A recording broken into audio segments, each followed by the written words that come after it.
왜 그중에 스페인이어야 하는가? 부에노스 홍교입니다.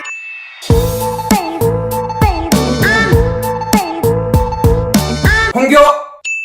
V! 반갑습니다. VJ 홍교입니다. 오늘은 첫 번째 영상인데요. 첫 번째 영상은 바로 왜 스페인이어야 하는가?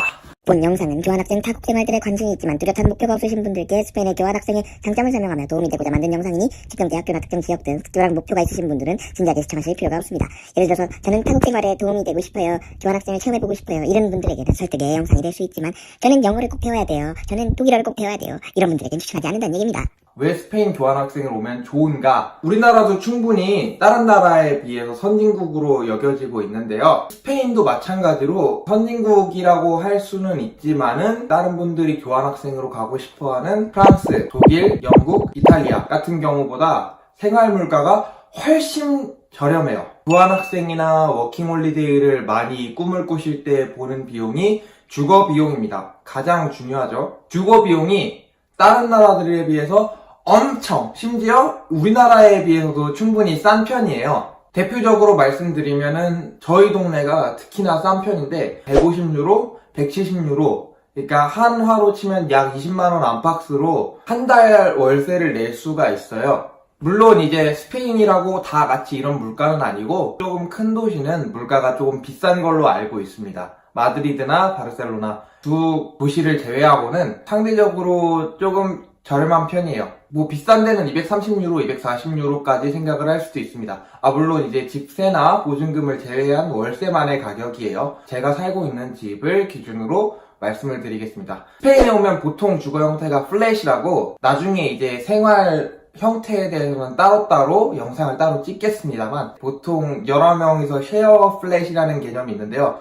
쉐어 플랫의 개념에는 이제 5명이서 큰 집에 이제 살면서 한 사람당 한 방씩 쓰고 월세를 이제 170유로, 180유로 이런 식으로 싸면 150유로 이렇게 해도 사는 거예요. 대신 이제 부엌이랑 화장실을 공유하는 형태죠. 근데 제가 살고 있는 집은 그냥 렌트입니다. 렌트라서 집 하나를 통째로 빌리는 거예요. 대신 둘이서 살고 있어요. 2인 가구 플랫 기준으로 제가 살고 있는 곳은 200유로입니다. 근데 이거는 제가 시내 쪽에 안 살아서 좀 싼 편이고요. 보통 250유로 정도면은 충분히 만족스러운 플랫을 구할 수가 있습니다. 렌트로요. 그러니까 인당 기준이에요. 이제 2명이 살면은 한 플랫당 저는 2명이 사니까 400유로인 거죠. 저희 집 월세가 400유로거든요. 근데 400유로라고 해도 한 사람당 이렇게 400유로로 구한다고 해도 18평, 19평 정도 되는데 저희 집이 이런 집을 구하기에는 정말 충분한 가격입니다. 영국 같은 경우에는 600유로 정도의 이런 플랫을 구한다고 해요. 그것도 엄청 이만한 이렇게 큰 플랫이 아니라 방 하나 이제 쉐어 플랫을 하는데 한 사람당 600유로짜리 방을 내고 이 좁은 방에서 사는 거예요. 영국에 꼭 목적이 있거나 프랑스에 꼭 목적이 있거나 이러신 분들이라면은 뭐 제가 뭐라고 어떻게 하겠습니까? 그런데 부담스러운 가격인 거는 사실이에요. 집값이 워낙 비싸다 보니까.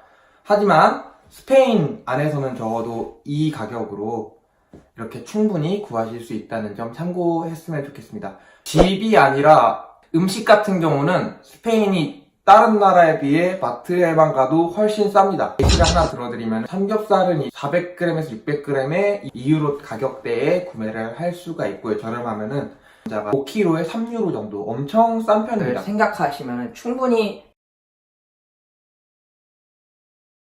한 주를 집에서만 음식을 해먹을 수 있을 정도로 가격대가 맞춰져 있어요. 그만큼 원재료도 쌉니다. 그리고 식당에 갔을 때도 우리나라랑 비슷한 물가를 가지고 있지 않나 싶어요.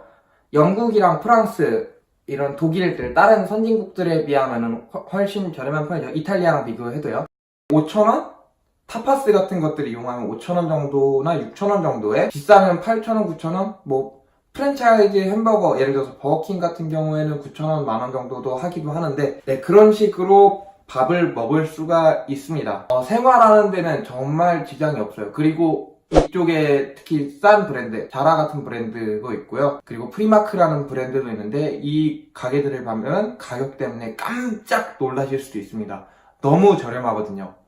그래서 옷 같은 것들도 충분히 저렴하게 구매하실 수 있습니다. 프리마크 같은 데를 좀 예로 들면은 와이셔츠 같은 거 한 벌에 6,000원, 7,000원 정도밖에 안 하거든요. 근데 품질이 상당히 괜찮아요. 그래가지고 그런 식으로 생활을 하면은 너무 물가가 싸서 좋고요. 현실적인 문제를 먼저 말씀드렸으니까 두 번째 장점을 소개하도록 할게요. 두 번째 장점은 스페인이 여행할 곳이 정말 많다는 겁니다. 비행기 값을 비싸게 내고 왔는데 여행 같은 것들을 안 하기에는 좀 힘들잖아요. 근데 다른 나라도 분명히 여행할 게 많다고 생각이 되지만 스페인 자국 내에서도 충분히 여행을 할 수가 있고요. 아까 첫 번째 장점과 연계돼서 말씀을 드리는 건데 다른 나라들을 어차피 유럽연합으로 엮여 있어서 다른 나라들을 가는데도 충분히 지장이 없습니다. 예를 들어서 이탈리아 가는 비행기 3만원, 4만원이면 충분히 구하실 수 있고요.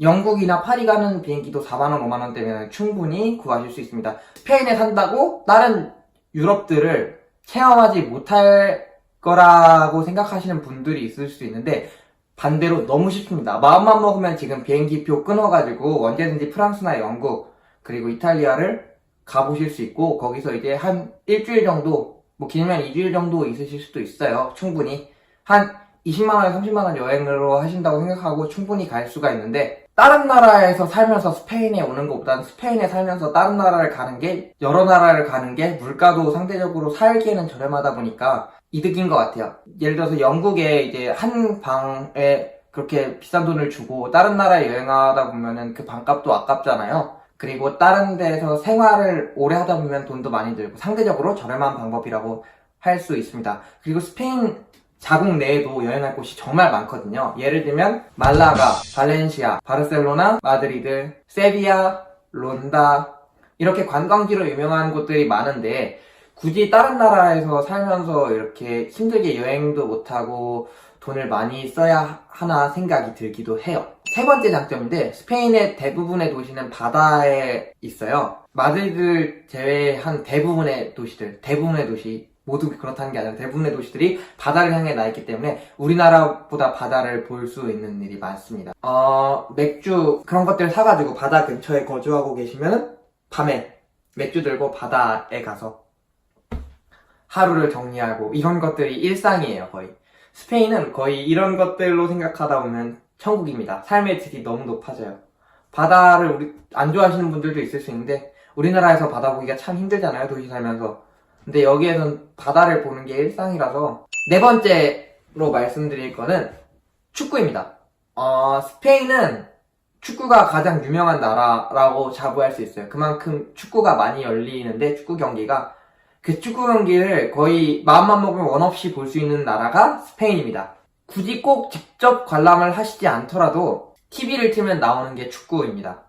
그냥 저녁 때 맥주 한 잔 먹으면서 TV 틀면은 축구하고 있고 또 이제 분위기 좀 내려면은 집 근처에 펍에 가가지고 맥주를 마시면서 축구를 보는 낭만 남성분들이라면 한 번쯤은 가지고 있을만 해요. 네이버 TV로 집에서 새벽에 축구를 힘들게 본다 이런 느낌이랑은 전혀 다른 느낌인 것 같아요. 또 다른 낭만이 있는 것 같습니다. 이런 점들은 이제 축구를 좋아하시는 분들 한정돼서 말씀을 드릴 수도 있는 건데 이제 마지막으로 소개할 장점에는 스페인어가 있습니다.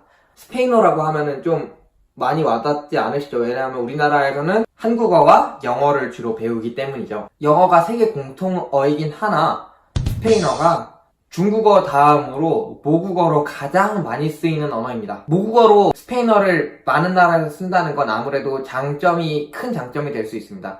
가령 이제 스페인이나 스페인어를 사용하는 나라, 스페인어를 쓰기만 해도 통한다는 거잖아요. 이게 좀 안 와닿으실 수도 있는데 제가 이제 일본을 4번 정도 여행을 해봤는데 일본에 가게 되면은 우리가 배운 거는 한국어와 영어밖에 없는데 영어를 쓴다고 배운 사람들만 알아듣지 영어를 잘 모르시는 분들은 영어로 대화를 해도 잘 대화가 안 돼서 막막할 때가 있거든요.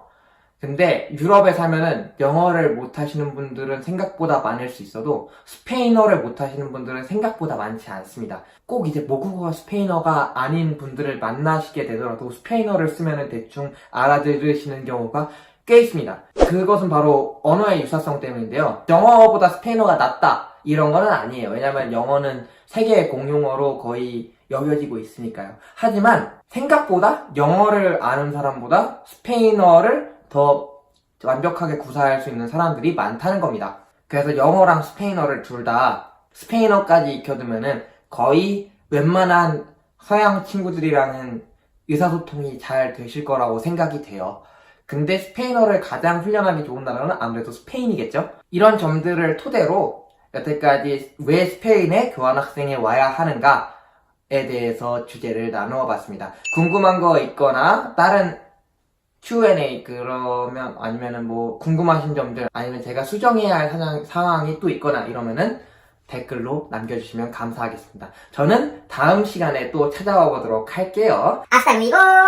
올게요. 놀아볼까? 좋대까 야야야 놀자 좋대까 야야야야 놀자 좋대까 야야야 놀자 Wonderful.